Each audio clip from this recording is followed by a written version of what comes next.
बिस्मिल्लाहिर्रहमानिर्रहीम। अस्सलामुअलैकुम। My name is Ali Raza and welcome to pen gravity.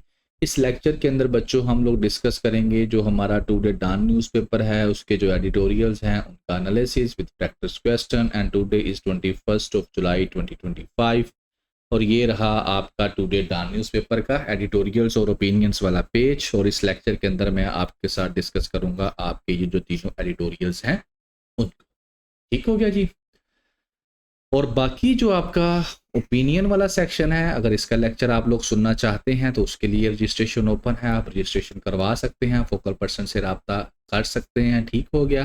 बाकी we are not new one here. 2024 के सारे रिकॉर्डेड लेक्चर्स मौजूद हैं, 2025 के भी मौजूद हैं। सुने समझें, अपने आइडियाज़ को मच्योर करें। और इसके साथ साथ हम लोगों ने इस्लामाबाद पॉलिसी रिसर्च इंस्टीट्यूट के जो 2025 का भी जर्नल आया है जिसके अंदर ये सारे रिसर्च पेपर्स मौजूद हैं। तो आपकी आसानी के लिए, आपका टाइम सेव करने के लिए, एनर्जी सेव करने के लिए इन सारे रिसर्च पेपर्स को पढ़ के समझ के इनके रिकॉर्डेड लेक्चर्स जो हैं वो बना लिए हैं। आप हमको इसको भी रजिस्ट्रेशन करवा सकते हैं। और बाकी इंग्लिश ऐसे तो चल ही रहा है, जिन्होंने प्रैक्टिस करनी है दे कैन जॉइन अस।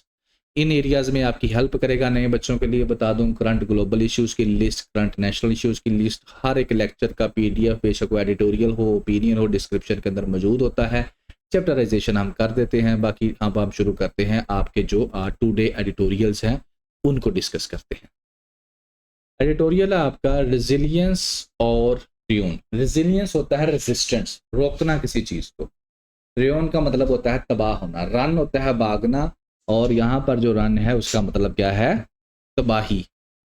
तो अब यहाँ पर राइटर बात किसकी चीज़ की कर रहा है? बातें कोई नई नहीं है। हमने जो प्रीवियस अपना एक एडिटोरियल डिस्कस किया था उसके अंदर भी वही बातें हैं। Monsoon, disaster management, climate change, ये सारा कुछ इसके अंदर हम लोग कवर करेंगे। तो राइटर लिखता क्या है? राइटर कहता है क्लाइमेट चेंज जो है उसकी वजह से ग्लोबल वार्मिंग हो रही है, और ग्लोबल वार्मिंग की वजह से अब ये सारे रिजल्ट्स हमारे सामने आ रहे हैं। ठीक हो गया। अच्छा, अब ये जो रिजल्ट्स हमारे सामने आ रहे हैं, जिसमें जैसे पाकिस्तान के अंदर मानसून की बारिशें आ गई जिसकी वजह से फ्लड्स आ गए, तो उसके अंदर जो है अब गवर्नेंस कहता है उसका फेलियर हमें फेस करना पड़ रहा है। पाकिस्तान के अंदर के गवर्नेंस फेल हो चुकी है। इस तरह की बातें वो करता है। बाकी मैं आपके साथ इसको डिस्कस कर देता हूँ। जैसे हमने प्रीवियस डे भी डिस्कस किया था बेटा, वही बात है कि मानसून का बड़ी तबाही मचा गया है, बहुत ज़्यादा, जिसमें काफ़ी लोगों की डेथ्स हुई हैं पंजाब के अंदर भी। अब यहाँ पर एक बच्चे ने कमेंट भी किया था कि सर ये डिमांड एंड सप्लाई, तो बेटा मैंने जो आपको चीज़ बताई थी आप उसको दोबारा से सुने। मैंने यही बताया है कि होता क्या है। इन्फ्लेशन को मैंने लिंक किया डिमांड एंड सप्लाई के साथ। सिंपल सी बात है। अब इसमें देखें, अब ये जब ये वाली सूरत हाल है मार्केट के अंदर, बारिशें बंद हो रही हैं, तो पीछे से जो ट्रांसपोर्टेशन का निज़ाम है वो डिस्टर्ब हो गया। तो उससे क्या हुआ? सप्लाई चेन जो है वो रुक गई। जब सप्लाई चेन रुक जाएगी तो गोदामों के अंदर जो माल आना था वो नहीं आएगा। तो गोदामों के अंदर जो ऑलरेडी माल पड़ा हुआ है वो थोड़ा होगा। तो उससे क्या होगा? सप्लाई कम होगी, डिमांड बढ़ गई, चीज़ महंगी होगी।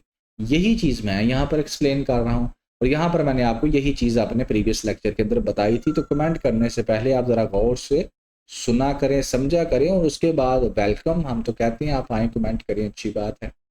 बाकी बेटा ये आपकी जो है नेशनल डिज़ास्टर मैनेजमेंट अथॉरिटी है, जो जितनी इस तरह की आफात पाकिस्तान के अंदर आती हैं उनको डील करती है। ये इन्होंने, मैंने लास्ट टाइम भी आपको एक्सप्लेन कर दिया था, ठीक है ना। ऑपरेशंस वगैरह काफ़ी कुछ चीज़ें बनाते रहते हैं। बेसिकली मैं इनके ऊपर इसलिए टाइम ज़ाया नहीं आपका कर रहा बिकॉज ये सारी की सारी चीज़ें आपने अगर प्रीवियस एडिटोरियल का सेशन सुना हो तो मैं उसके अंदर डिटेल में डिस्कस कर चुका हूँ। बस आपको ये रिमाइंड करवा रहा हूँ कि ये चीज़ें बेटा हम लोगों ने डिस्कस कर ली थी।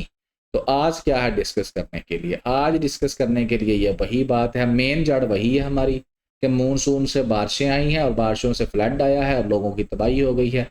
तो नेशनल डिज़ास्टर मैनेजमेंट अथॉरिटी ने कहा है 200 से ज़्यादा लोग जो हैं ऑलरेडी जो अपनी जानें दे चुके हैं जून के अंदर। 80% ज़्यादा रेनफॉल आया है पाकिस्तान के अंदर, ये सारा क्लाइमेट चेंज की वजह से हुआ है। और इसी वजह हमने देखा इसके साथ साथ एग्जांपल्स के अंदर कि रिवर सवात के अंदर जो ट्रेजिडी हुई, जिसके अंदर एक ही ख़ानदान के कई लोग जो हैं वो वफात पा गए, वो चीज़ है। और ये सारा का सारा ग्लोबल वार्मिंग जो है उसकी शक्ल में हमारे सामने आ रहा है, यही राइटर लिखता है। फिर राइटर आगे अगर आपको एग्जाम्स के पर्सपेक्टिव में लेकर जाए तो कहता है इससे सिर्फ इंसानों की या इन्वायरमेंट की तबाही नहीं हो रही बल्कि इकोनॉमी की तबाही भी हो रही है, बर्डन बढ़ रहा है गवर्नमेंट के ऊपर कि अब ये चीज़ समझने वाली है। देखें जी, अब जिन इलाकों के अंदर बारिशें ज़्यादा हुई, फ्लड्स जिन एरियाज़ के अंदर आ गए, जिस तरह मैं अगर इस पिक्चर की एग्जांपल लूँ तो यहाँ पर आप इस पिक्चर को देखें, ये क्या है, districts with minor floods and completely flooded areas. अब ये जो कंप्लीटली फ्लडेड एरियाज हैं यहाँ पर, अब इन इलाकों के अंदर जिन लोगों ने फसलें लगाई होंगी तो उनकी फसलें तबाह हो गई। फिर इसी इलाके के अंदर जिन लोगों ने अपने ये लाइफ स्टॉक का काम कर रहे थे, अपने को जानवर पाल रहे थे, वो जानवर भी डिस्टर्ब हुए, तो लोगों का रोजगार डिस्टर्ब हो गया। तो इससे क्या हुआ, लोग फिर इन इलाकों को छोड़कर दूसरे इलाकों में गए होंगे तो कुछ अरसे के लिए, इंटरनली डिस्प्लेस पीपल जिन्हें हम लोग कहते हैं।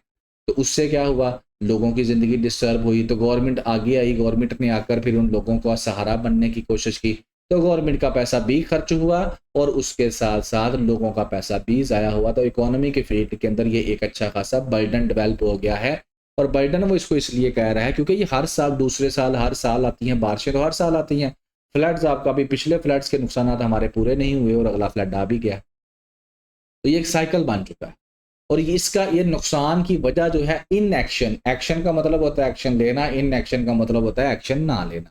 अब ये इनएक्शन कौन है, इनएक्शन वो कौन है, गवर्नमेंट है। क्लाइमेट चेंज को राइटर कहता है कि नेशनल सिक्योरिटी कंसर्न्स के तौर पर लेना चाहिए, जिस तरह आप डिफेंस को लेते हैं, ठीक है ना। और ये क्लाइमेट रिजिलियंस जो है वो लॉन्ग टर्म स्टेबिलिटी के लिए ज़रूरी है। हर डिज़ास्टर जो है उससे हमें यही पता चल रहा है कि हमारी गवर्नेंस जो है वो फेल हो चुकी है और डिज़ास्टर मैनेजमेंट जो है वो एक सेंट्रलाइज्ड बन चुका है। सेंट्रलाइज्ड मतलब फेडरल के पास सारी की सारी पावर्स हैं। म्यूनिसिपल बॉडीज़ जो हैं, डिस्ट्रिक्ट एडमिनिस्ट्रेशन जो है, उनको ना तो आप लोग फंड दे रहे हैं और ना इसी वजह से जो है आप लोग कामयाब नहीं हो पा रहे। तो गवर्नमेंट ऑफ पाकिस्तान को चाहिए कि वो जो छोटे लेवल के ऊपर, डिस्ट्रिक्ट लेवल के ऊपर, म्यूनिसिपल लेवल के ऊपर जो बॉडीज़ बनाई हुई हैं डिज़ास्टर मैनेजमेंट को टैकल करने के लिए, तो उनको फंड्स दे, उनको पावर्स दे, फिर ही क्या हो सकता है, कुछ बेहतरी आ सकती है। पाकिस्तान को क्या करने की ज़रूरत है, सिर्फ यही नहीं है कि तैयारी करे, बल्कि रिजिलियंट इकोनॉमी का विजन भी बनाए, जिसके अंदर इंडस लिविंग इंडस इनिशिएटिव एक मौजूद है, लॉस एंड डैमेज फंड मौजूद है। अब लिविंग पहले ये देख लें ये क्या है। तो ये एक बेटा प्रोजेक्ट है जो कि यूनाइटेड नेशंस और पाकिस्तान ने मिलकर लगाया है। इसके अंदर जो इंडस रिवर है उसके इर्द गिर्द के जो इलाके हैं वहाँ पर जितने भी जानदार हैं उनकी ज़िंदगी की बहाली के ऊपर काम किया जा रहा है, बेशक वो इंसान है या जानवर है। दूसरा है लॉस एंड डैमेज फंड। अब लॉस एंड डैमेज फंड का कंसेप्ट अगर आपको नहीं पता है तो आप लोग ज़रा गौर से सुन लें, इंशाल्लाह आपको यहाँ पर ये क्लियर हो जाएगा। लॉस एंड डैमेज फंड ये है कि बेटा कि इंटरनेशनल जो है फंडिंग का नाम है यहाँ पर। कॉन्फ्रेंस ऑफ पार्टीज़ आपने सुना ही होगा, 27 हुई, 28 हुई, 29 हुई, मतलब कि हर साल एक कॉन्फ्रेंस ऑफ पार्टी होती है, कभी दुबई में, कभी शारजा में। तो वहाँ पर क्या होता है, सारे दुनिया के जो लोग हैं, जो इंस्टीट्यूशंस हैं, रिप्रेजेंटेटिव्स हैं, वो आकर वहाँ पर इकट्ठे होते हैं और इस चीज़ के ऊपर गौर व फिक्र करते हैं कि क्लाइमेट की वजह से जो तबाहियाँ दुनिया के अंदर आ रही हैं उनको ठीक कैसे किया जा सके। कभी वो कहते हैं कि फॉसिल फ्यूल्स को ख़त्म कर दिया जाए, कभी कहते हैं ग्रीन एनर्जी का जो है इनिशिएटिव की लिया जाए, उसको बहुत ज़्यादा बढ़ा दिया जाए। तो जस्ट लाइक दिस वो बातें करते हैं। फिर वहाँ पर अब पिछले कुछ 1-2 सालों से ये बात भी चल रही है, लॉस एंड डैमेज फंड। अब लॉस एंड डैमेज फंड ये है कि जैसे पाकिस्तान है, पाकिस्तान तो कार्बन डाइऑक्साइड जो है वो लेस देन 1% जो है हवा में छोड़ता है, ठीक है।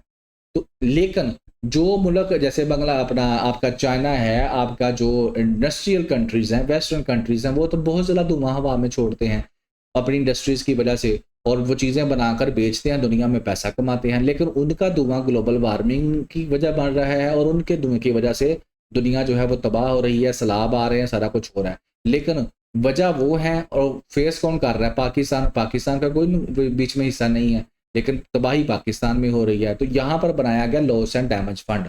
इसका मतलब ये था कि वो वाले मुल्क जो ज़्यादा धुआं छोड़ते हैं उनसे पैसे लिए जाएं और वो मुल्क जो कि कार्बन डाइऑक्साइड गैस एमिट नहीं करते उनको पैसे दिए जाएं, क्योंकि वो तबाह हो रहे हैं। लेकिन इसके ऊपर भी फिर आगे आपको पता ही है कि चीज़ कहने को और होती है। इसके ऊपर अगर मैं डिस्कशन करूँ तो इसके अंदर फिर कई चीज़ें जो हैं वो फिर हम लोग ओपिनियंस के अंदर भी डिस्कस करते रहे हैं। लेकिन ये बना लिया बाहर उन्होंने, लेकिन कौन पैसे कितने देगा, किस टर्म्स एंड कंडीशंस पे देगा, वो चीज़ें अभी डिफाइन करना बाकी हैं। राइटर कहता है कि आप लोग इसको भी जो है इस्तेमाल करें, यहाँ से भी पैसे लें और अकाउंटेबिलिटी जो है इंश्योर करें फेडरल लेवल के ऊपर कि हर साल वो एक रिपोर्ट दे और उस रिपोर्ट के अंदर ये चीज़ वाज़िया हो कि कितने पैसे जो है किन कामों के अंदर खर्च किए गए थे और रिपोर्ट का रिजल्ट क्या निकला था। ठीक है जी, तो ये चीज़ें उसने बताई हैं। बाकी पेपर के पर्सपेक्टिव में ये कहाँ इस्तेमाल हो सकता है वो भी मैं आपको बता देता हूँ। बाकी ये IPRA जर्नल जिस तरह मैंने आपको ऑलरेडी बता दिया, इसके लेक्चर्स अवेलेबल हैं, हम दे सकते हैं इन एरियाज़ में। अब बेहतर ये है कि मैं शुरू से यहाँ पर अगर डिस्कशन करना शुरू कर दूँ कि ऐसे इसके ऊपर कहाँ कहाँ इस्तेमाल होगा, अगर आप प्रीवियस डे का लेक्चर सुन लें तो आपको बिल्कुल क्लैरिटी हो जाएगी। ठीक हो गया जी। नेक्स्ट आपका एडिटोरियल है जी, death penalty, very well written लिखा है। अब इसमें वो कहता गया, इसका जो क्रक्स पहले सुन लें। क्रक्स बेटा ये है कि पाकिस्तान के अंदर जो सजाए मौत है वो ना दी जाए और सजाए मौत के जो कैदी हैं उनको उम्र कैद दी जाए, लाइफ इम्प्रिजनमेंट कर दिया जाए, सजाए मौत ना दी जाए। ठीक है, इस चीज़ का इकोनॉमी के साथ वो आपका तल्लक बनाएगा थ्रू GSP प्लस स्टेटस। अब इसका तल्लक सजाए मौत का तल्लक जो है इकोनॉमी के साथ कैसे हो गया, GSP प्लस स्टेटस क्या होता है और इसका क्या तल्लक है, ये सारी चीज़ें हम इसके अंदर डिस्कस करेंगे एंड इंशाल्लाह you will learn many new things. तो राइटर कहता है कि पाकिस्तान के अंदर जो डेथ पेनल्टी जो है वो ना दी जाए। ठीक है, पहले क्रक्स मैंने जो बताया वो दिखा भी देता हूँ। डेथ पेनल्टी की जगह पे आप लोगों को छोड़ दें, उनको सज़ा देनी है तो उम्र कैद में कन्वर्ट कर दें। और ये इसलिए कह रहा है क्योंकि पाकिस्तान का जो निज़ाम है जस्टिस सिस्टम का वो बड़ा ही कमज़ोर है। तो किसी बेचारे जो गुनाहगार बेगुनाह बंदे को कहीं सजाए मौत ना हो जाए, तो इस वजह से कि पाकिस्तान के अंदर जो जस्टिस लेना बहुत ही मुश्किल काम है। और उसकी वजह क्या है, उसकी वजह ये बता रहा है कि पाकिस्तान के अंदर एक तो करप्शन है, वीक प्रोसिक्यूशन है, टेररिज्म है और साथ में पोलिटिसाइजेशन भी है। तो इन चीज़ों को अगर सामने रखा जाए तो एक आम इंसान के लिए जस्टिस हासिल करना बहुत ही समझ लें कि इम्पॉसिबल चीज़ है। तो लिहाजा वो कहता है कि पाकिस्तान के अंदर जो है सजाए मौत ना दी जाए, उम्र कैद दे दी जाए। ठीक है, तो यही चीज़ वो आपको इस तरह से दिखाता है कि निज़ाम ही बड़ा हमारा फजूल सा है, तो लिहाजा ये काम ना किया जाए, ये वो बताता है। ठीक है, अब आगे GSP के साथ ये कैसे लिंक करता है वो भी आपको समझा देता हूँ। बाकी लिख लें, सुन लें। बल्कि कहता है वेलकम जो स्टेप लिया गया उसको हम लोग वेलकम कहते हैं। वेलकम स्टेप ये लिया गया कि सेनेट ने जो है पिछले हफ्ते एक बिल पास किया, उसने कहा कि डेथ पेनल्टी जो है दो किस्म के जो क्राइम है उनकी ख़त्म कर दी जाए और उसको कन्वर्ट किया जाए लाइफ इम्प्रिजनमेंट में। अब वो जो दो हैं उनमें एक है हार्बोरिंग हाईजैकर्स। हाईजैकर आपको पता है, जैसे उन्होंने कहा प्लेन हाईजैक कर लिया, किसी चीज़ को हाईजैक कर लेना, चोरी कर लेना। ठीक है, जो हार्बोर करते हैं, हार्बोर होता है कोई पनाह देना या समझ लें जगह देना। ठीक है ना, ये। और दूसरा जो औरतों को मारते हैं, मारना औरतों को, ठीक है ना, वो उनके कपड़ों के ऊपर से पब्लिक के अंदर मारना, इन दोनों बंदों को जो है सजाए मौत ना दी जाए, बल्कि क्या किया जाए, इनकी सजाए मौत को कन्वर्ट कर दिया जाए उम्र कैद के अंदर। और ये इसलिए करना पड़ रहा है क्योंकि GSP प्लस ट्रेड एग्रीमेंट हमारा यूरोपियन यूनियन के साथ हुआ है। इससे पहले मैं आगे जाऊँ बेटे, पहले ये समझ लो ताकि फिर ज़्यादा क्लैरिटी आ जाएगी। अब GSP प्लस यूरोपियन यूनियन के साथ ये क्या है? GSP प्लस बेटा बेसिकली कहते हैं जनरलाइज्ड स्कीम ऑफ प्रेफरेंसेस। ये आपने खुद सारा पढ़ लेना, मैं इसका क्रक्स सिर्फ आपको बताऊंगा। Generalised scheme of preferences. अब ये होता क्या है, पाकिस्तान से जो है कोई चीज़ जब आप एक्सपोर्ट करते हैं कहाँ पर, यूरोपियन यूनियन में, तो आपके ऊपर टैक्स नहीं लगाया जाता और आपको GSP प्लस स्टेटस दिया हुआ है। अगर आपके पास GSP टैग प्लस स्टेटस ना हो तो आपकी चीज़ों के ऊपर टैरिफ लगाया जाएगा और आपकी चीज़ें महंगी होकर जो है यूरोपियन यूनियन की मार्केट में जाएंगी और उससे फिर आप compete नहीं कर पाएंगे। तो बेसिकली यूरोपियन यूनियन ने ये GSP प्लस एक ट्रेडमार्क बनाया है ताकि जो डेवलपिंग कंट्रीज़ हैं, गरीब मुल्क हैं, उनको थोड़ा सा फ़ायदा दिया जा सके, ताकि उनके ऊपर जब हम टैरिफ नहीं लगाएंगे तो उनकी उतने की चीज़ यहाँ पर आकर बिकेगी जितने की वो बेचना चाहते हैं, और तो उनकी कुछ चीज़ें चार बिक जाएंगी, चार वो पैसे कमा लेंगे। तो पाकिस्तान को यूरोपियन यूनियन ये स्टेटस दिया हुआ है, बाकी ये सारे मुल्क यहाँ पर मौजूद हैं, इनको भी स्टेटस मिला हुआ है। बाकी ये स्टेटस में क्या बेनिफिट्स आते हैं ये आप खुद से भी रीड आउट कर सकते हैं। मेन जो बेनिफिट है वो मैंने आपको एक्सप्लेन कर दिया। अब ये बेनिफिट जब वो हमें दे रहे हैं तो फिर हमारे साथ वो कुछ शराइत भी रखते हैं, और वो शराइत वो क्या कहते हैं, उन शर्तों के अंदर यूरोपियन यूनियन वाले ये कहते हैं क्योंकि पाकिस्तान का जो क्रिमिनल जस्टिस सिस्टम है वो बड़ा ही कमज़ोर है। क्यों कमज़ोर है ये मैं ऊपर बता चुका हूँ, due to corruption, due to many other things. लिहाजा वो कहते हैं कि आप लोग हमारे जब ट्रेड एग्रीमेंट करते हैं तो उसके अंदर आप लोगों ने फिर ये डेथ पेनल्टी जो है इसको ख़त्म करना है। ठीक है, उनके ट्रेड एग्रीमेंट के अंदर ये चीज़ें लिखी जाती हैं, ह्यूमन राइट्स वाली बातें एंड मल्टीपल अदर थिंग्स जो हैं वो लिखते हैं कि आपने इनको फॉलो करना है। मतलब ये है कि इंटरनेशनल ऑर्गेनाइजेशंस की जितनी बातें हैं वो आपको एक्सेप्ट करनी पड़ेगी। अगर आप एक्सेप्ट नहीं करेंगे तो आपका GSP प्लस स्टेटस ख़त्म कर दिया जाएगा और उसके बाद आप कोई भी चीज़ एक्सपोर्ट करते हैं तो उसके ऊपर टैरिफ लगेगा और आपकी चीज़ें महंगी हो जाएंगी और आप इंटरनेशनल मार्केट का मुकाबला फिर नहीं कर सकेंगे। तो बेटा ये बाकी जो चीज़ें हैं ये वही उसने लिख दिया कि जस्टिस सिस्टम हमारा कमज़ोर क्यों है।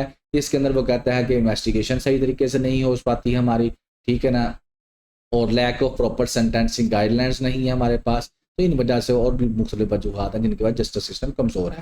तो होप आपको समझ आ चुकी होगी। बहरहाल जो फाइनली वो कहता है कि जो इस तरह के लोग हैं जिनको जेलों में रखा जाता है वो मिजरेबल स्टेट के अंदर होते हैं, साइकोलॉजिकली तो वो पहले ही परेशान होते हैं लोग। एक बंदा जो अपनी मौत का इंतज़ार कर रहा हो तो उसका आपको वो ज़हनी तवाज़न कैसे ठीक रह सकता है, ठीक है, उससे तो फिर ड्रोने ख्वाब ही आते होंगे ना।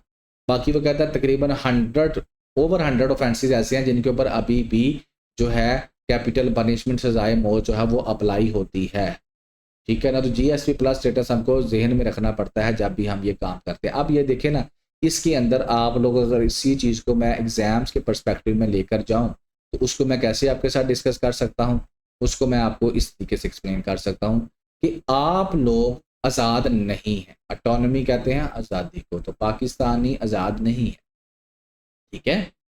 आपको मुल्क दिया है, आज़ादी नहीं। आज़ादी कोई इंसान हो या मुल्क हो तब मिलती है जब आप इकोनॉमिकली आज़ाद होते हैं, अपने फैसले आप तब कर सकते हैं। तो आज़ादी कहाँ है? यानी कि आपका रूल ऑफ लॉ है थोड़ा बहुत, लेकिन वो रूल ऑफ लॉ भी सारे का सारा इकोनॉमी के ऊपर डिपेंड करता है। जो आप लॉज बनाएंगे वो इकोनॉमी को सामने रख कर बनाएंगे। जैसे GSP प्लस स्टेटस आप चाहते हैं कि हमें मिले तो आपने क्या है, डेथ पेनल्टी का जो लॉ है वो कैसा बनाना है, ऐसा बनाना है कि जो कि आपकी डिमांड को फुलफिल कर सके, दूसरों की डिमांड को। तो बाय दिस वे बेटा all the things are interlink करती हैं। अब यहाँ पर क्या कैसे जो इकोनॉमी है वो इकोनॉमी के साथ और जो इकोनॉमी है वो रूल ऑफ लॉ के साथ और इकोनॉमी के साथ और GSP प्लस आपका प्लस का स्टेटस और डेथ पेनल्टी ये सारे एक दूसरे के साथ इंटरलिंक करके, ठीक है। तो इस तरीके से आप लोग इसको अपने एग्जाम्स में यूज़ करें। नेक्स्ट आपका जो एडिटोरियल है वो है हैंडल विद केयर। इसके अंदर राइटर जो है वो हेरिटेज की बात करता है, वो कराची की बात करता है कि कराची के अंदर जो पुरानी इमारतें हैं, जो हमारा सकाफती विरसा है, उनको जो पावरफुल बिल्डर माफिया है वो तबाह करना चाह रहा है। सिंपल सी बात है, आपको पता है कि कोई भी जो पुरानी इमारतें हैं वो शहरों के अंदर हैं आप, ठीक है, और एक छोटी सी इमारत है और उसका एक बड़ा सा बाग है, ठीक है, एक अच्छा खासा एरिया उसने कवर किया हुआ है। अब वो पुरानी इमारतें बजाय संभालने के उनको ये कहना कि ये ख़तरनाक बहुत हद तक हो चुकी हैं तो उनको डिमोलिश कर दिया जाता है और उसके बाद इस ज़मीन को जो बिल्डर माफिया है अपने कमर्शियल एक्टिविटीज़ के साथ ये इस्तेमाल कर लेता है पॉलिटिशियंस के साथ मिलकर। तो राइटर इसी चीज़ को लिखता है। राइटर कहता है कि जो हेरिटेज साइज़ हैं ख़ास तौर पर जो कराची वगैरह है उसके अंदर हम लोगों को ये चीज़ें जो हैं वो देखने को मिल रही हैं। 44 स्ट्रक्चर ऐसे हैं जिनमें से 10 को कहा गया कि वो प्रोटेक्टेड हेरिटेज हैं, ठीक है ना, तो उनको डिमोलिश कर दिया जाए। लेकिन जो मेन बात मैं आपको कन्वे करना चाह रहा था वो यही है, ये डाटा बेशक आप याद ना करें, इसके अंदर जो मेन बात थी वो यही थी कि जो माफिया है, बिल्डर माफिया पावरफुल, वो इसके अंदर इन्वॉल्व है, ठीक है। लेकिन राइटर कहता है कि आपको अपने लॉज को अपडेट करना चाहिए, अपना कल्चर है उसको प्रिजर्व करना चाहिए और उससे क्या होगा, जब आप अपना कल्चर प्रिजर्व करेंगे तो फिर आपने इन बिल्डिंग्स को बचा सकते हैं। अदरवाइज इन बिल्डिंग के ऊपर जो है माफिया की नज़र है और वो इन बिल्डिंग्स को ख़त्म करके इसकी ज़मीन को अपने पर्सनल बेनिफिट्स के लिए इस्तेमाल करना चाहते हैं। तो इसके लिए अवेयरनेस कैंपेन्स आपको चलाने की ज़रूरत है और उसके साथ साथ engagement and collaboration with international preservation के साथ। जो इंटरनेशनल प्रिजर्वेशन बॉडीज़ हैं, प्रिजर्व होता है किसी चीज़ को बचाना, तो उनकी भी आपको ज़रूरत है। क्योंकि जब हम हिस्ट्री की बात करते हैं, हेरिटेज की बात करते हैं, विरसे की बात करते हैं, तो इंटरनेशनल के लेवल के ऊपर कई ऐसी जो है वो बनी हुई हैं चीज़ें जो इन चीज़ों को क्या करती हैं, संभालने की कोशिश करती हैं, प्रिजर्व करने की कोशिश करती हैं। बाकी इसके अलावा इसके अंदर कोई ख़ास चीज़ है नहीं। पेपर पर्सपेक्टिव में आपको इस चीज़ को मैं एक्सप्लेन कर देता हूँ कि पेपर पर्सपेक्टिव में क्या बात है। पेपर पर्सपेक्टिव में सिंपल सी बात है, देखें, अगर आपके पास हेरिटेज है, पुरानी चीज़ें हैं, तो उनको आप बेनिफिट्स ले सकते हैं, आपकी इकोनॉमी ग्रो हो सकती है, उनको एज ए टूरिज़्म आप इस्तेमाल कर सकते हैं। हिस्ट्री के पर्सपेक्टिव में आप उनको इस्तेमाल कर सकते हैं, अपना हिस्ट्री जो है उसको बचा कर रख सकते हैं।